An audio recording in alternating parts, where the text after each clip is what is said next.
Bien, buenos días. Muchas gracias por considerarme en el programa de este simposio. Hemos tenido notables expositores que me antecedieron, haciéndonos anuncios sobre lo que acontece, lo que va a acontecer, cambios vertiginosos, ¿verdad? Hay una realidad diferente a la tradicional, a la clásica. De alguna manera está puesta en tela de juicio, diríamos, la validez de los modelos educativos, de cómo estamos estudiando ingeniería, cómo se están haciendo las cosas. Este evento es testimonio de que también en las universidades tradicionales hemos estado anticipando estos fenómenos, y esta es una forma de aprender, digamos. Esto que está acá no es una casualidad, no es, diríamos, un antojo, es un diseño. Por lo tanto, el aprendizaje está aconteciendo en este minuto, en una conversación que tiene que ver con las relaciones interpersonales, ¿no es verdad? Hay detrás de esto un fundamento de gestión del conocimiento, y por lo tanto, lo que de alguna manera los invitados nos han desafiado, de alguna manera lo estamos asumiendo, digamos, en una buena manera, de una buena forma.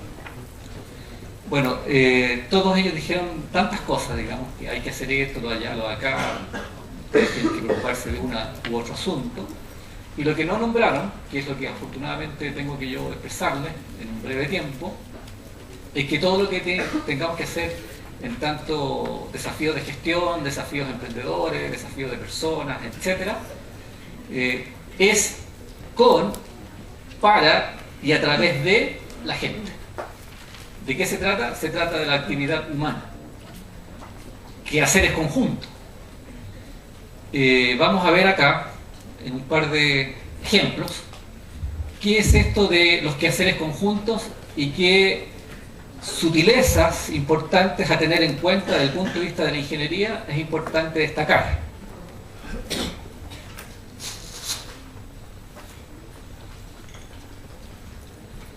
Lo primero es que cuando de quehacer conjunto se trata, hay que hacer una consideración de que hay una sinergia y hay una actividad emergente que va más allá, digamos, de lo que obviamente es la simple suma de las partes que lo integran.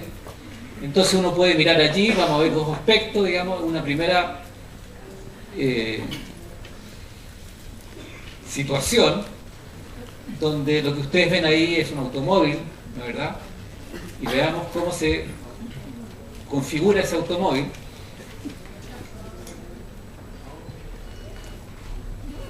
Si es que resulta.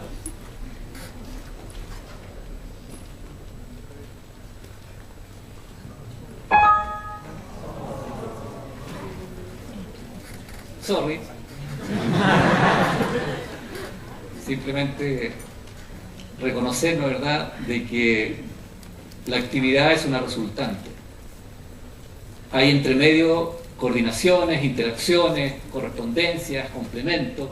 Uno puede hacer una serie de juegos, una serie, digamos, de uniones, conjuntos, arreglos, configuraciones de distintas formas, pero hay que tener en cuenta de que hay una especie de transferencia, una frontera, en que es donde concurren las actividades individuales coordinadas unas con otras, y lo que resulta impacta, digamos, en una especie de ambiente que pueden ser los clientes, los mercados, las contrapartes, las otras organizaciones.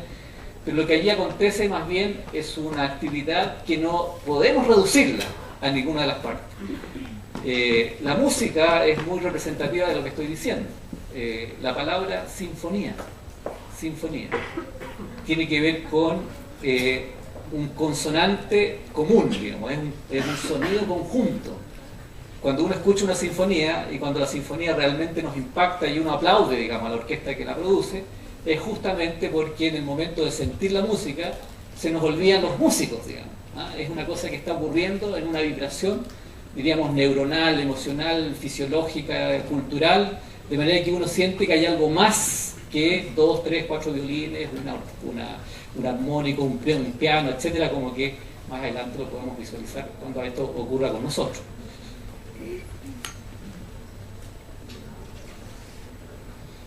Para hablar de coordinación se pueden decir muchas cosas. En realidad me pidieron que me concentrara en unos breves minutos. Hay muchos autores importantes en ingeniería industrial. Clásicamente nosotros trabajamos con dos grandes autores. Uno de ellos es Henry Mintzberg, quien habla de los mecanismos de coordinación. Uno cuando se pregunta dónde ocurre la coordinación y cómo ocurre la coordinación, ocurre cada vez que hacemos actividades conjuntas. Y estas actividades conjuntas pueden ser por ajuste mutuo, cuando uno hace algo con otro, no tenemos un plan, no tenemos una pauta, y en el quehacer conjunto nos vamos poniendo de acuerdo en el camino. Eso se llama ajuste mutuo. La supervisión directa, cuando hay alguien que le indica a los demás qué tienen que hacer. Un director de orquesta, vamos a ver a continuación, puede ser, digamos, un profesor que le dice a sus alumnos qué hacer, un líder de grupo, en fin, etc. Luego vienen lo que son las estandarizaciones. Cuando hacemos quehaceres conjuntos hay actividades que se hacen por una primera vez y no tienen precedente, o actividades que se hacen en términos regulares durante el tiempo y producto de lo cual hay un aprendizaje. Y producto del aprendizaje ocurre la estandarización, la cual puede suceder al ingreso del proceso, durante el proceso y en el egreso del proceso. Un ejemplo muy elocuente, digamos, es lo que es una malla curricular. Ustedes cuando ingresan a la universidad, de alguna manera son estandarizados a través de la PSU, digamos, las reglas del juego para ingresar. Digamos, todos los jóvenes que están acá en ingeniería, de alguna manera tienen un puntaje PSU sobre tantos puntos, ustedes saben cuánto es. En definitiva, lo que uno espera es que haya una cierta normalidad, ¿no es cierto?, de correspondencia con lo que uno luego les va a ofrecer y les va a pedir como exigencia. Los procesos, digamos, lo que es una estructura de una malla, ¿ya? La malla curricular está estandarizada en términos de asignatura, en términos de horario, en términos de contenido, en términos de objetivo, en fin, etcétera, que finalmente donde apuntan a que ocurra algo que se vaya sumando en el camino, y lo que resulta finalmente es un perfil de egreso de un profesional como ustedes, por ejemplo. Entonces ahí está la estandarización a la entrada, durante el proceso y a la salida del proceso. Y el otro mecanismo de coordinación que alude Henry Mintzberg es el adoctrinamiento o la cultura. O sea, uno tiene valores compartidos, tenemos creencias comunes, tenemos aspiraciones, tenemos anhelos, en fin, etcétera, y son esas cosas las que nos orientan el camino a seguir. Otro autor importante en esta materia es Thomas Malone. Tom Malone dirige un centro de coordinación en el MIT, el Instituto Tecnológico de Massachusetts, y él apunta, ¿no es cierto?, a que estos quehaceres conjuntos van a ocurrir a través de tres principales mecanismos, digamos, de coherencia: las capacidades comunes, los incentivos y las conexiones. ¿Ya? Y él escribe un libro ahí donde traduce su investigación de más de 10 años, donde hay mucho tecnicismo, mucho concepto fino, digamos, pero él lo baja a un lenguaje más, digamos, coloquial, en ese libro del futuro del trabajo, donde señala para dónde van las tendencias. Y las tendencias coinciden con lo que decían los antecesores en la exposición que hicieron respecto de un mundo cambiante, un mundo incierto. Por lo tanto, lo que va a acontecer es un fenómeno de redes, fundamentalmente de redes. ¿Dónde ocurren las redes? Por todos lados. Las redes sociales ustedes las manejan, digamos, intervienen en ellas, se desarrollan en ese mundo, que ocurre, digamos, a través de distintos modelos. Nosotros también, en cómo organizamos y cómo realizamos estas actividades, utilizamos un modelo, el modelo del LEO, que tiene que ver con un fundamento de gestión cooperativa en redes integrativas, así le llamamos, de gestión del conocimiento. Y finalmente ahí hay una recursividad. Esa recursividad muestra dos tendencias, una de convergencia y una de expansión. ¿Dónde se manifiestan estas convergencias? Un ejemplo muy reciente, muy significativo para la mayoría de ustedes, supongo, en las redes ciudadanas que hicieron la novedad, digamos, en la protesta, la novedad, digamos, en el movimiento estudiantil, que, como decía el colega Parisi, más allá de tirar piedra, digamos, uno conviene llamar la atención de alguna manera que sea más significativa, y se han ensayado distintas formas en esta nueva modalidad, digamos, de manifestación estudiantil. Una que tiene que ver con estas convocatorias, ¿no es cierto?, que ocurren. La primera es el gagazo de la Plaza de Armas. Si alguno de ustedes ahí estuvo bailando, habría sido muy entretenido, digamos. Y por otro lado, muestran allí que hay una convergencia. ¿Cómo ocurren estas cosas? Estas cosas no ocurren, digamos, en una oficina. Estas cosas ocurren en redes. ¿Ah? Desde lo que es la cobertura, la coreografía, lo que es la pauta de trabajo, se suben a los videos, YouTube, etcétera, digamos, están en la web, están en Facebook, están en los Twitter, en fin, etcétera, y lo que resulta finalmente es una obra, digamos, que uno inimaginable hace 10 años atrás el tipo de convocatoria y el tipo de coordinación que ahí ocurre. Si ustedes estuvieron ahí presentes, aquí lo podríamos haber visto, pero parece que algo sucedió con la tecnología. Nos decían que la tecnología estaba resuelta y la verdad es que no es tan así a veces. Y finalmente, cuando uno busca la coordinación, lo que ha estado en el trasfondo, en una mirada emprendedora, en una mirada de organizaciones, en una mirada de empresa, es el asunto de la eficacia, ¿no? O el éxito asociado al resultado, digamos. Entonces, ¿cómo uno puede llegar a entender, ¿no es cierto?, de que lo que va a ocurrir como resultado del quehacer conjunto es algo diferente a lo que es la simple suma de las partes? Y ese resultado el que yo señalaba atrás, digamos, como la sensibilidad de una sinfonía. O sea, ¿dónde ocurre la sinfonía? La sinfonía ocurre en nuestra piel, digamos, en nuestra fisiología, en nuestras neuronas, en nuestras emociones. Cuando todas vibran al unísono, allí está ocurriendo la sinfonía. Es fuera del músico, digamos, es fuera del ejecutante, es en el auditorio, es en la persona, es en la vibración. Entonces, imaginen ese modelo en cuando ustedes crean obras.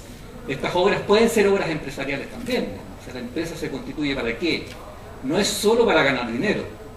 Se puede ganar dinero a través de una obra empresarial, desde luego, y podría ser un requisito.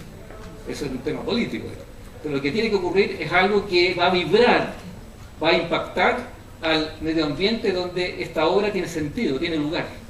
Es allí esa ecología que se da entre lo que produce el sistema y lo que recibe, digamos, el medio ambiente como resultado y coacción y correspondencia con el sistema. En este caso, veamos si este último, que tiene un MP3 solamente, funciona. Ahí hay una orquesta, veamos qué me pide. Funciona.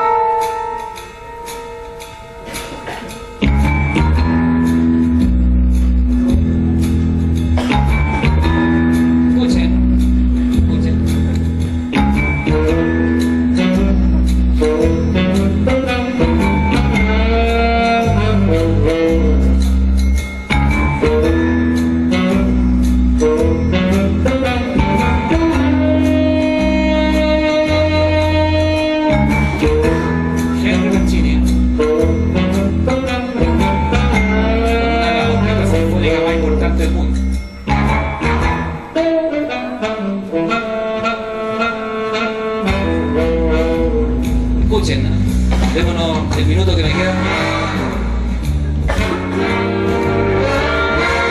Los que saben la historia están evocando imágenes. Y lo que está ocurriendo, digamos, nosotros no es la música, no es el violinista, no es el pianista, no es el guitarrista, es una imagen. ¿Qué imagen está ocurriendo?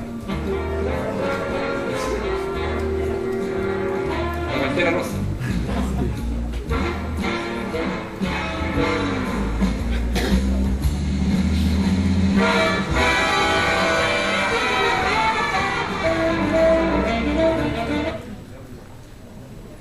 Bueno, lamentablemente me pidieron que lo hiciera en pocos minutos. Muchas gracias.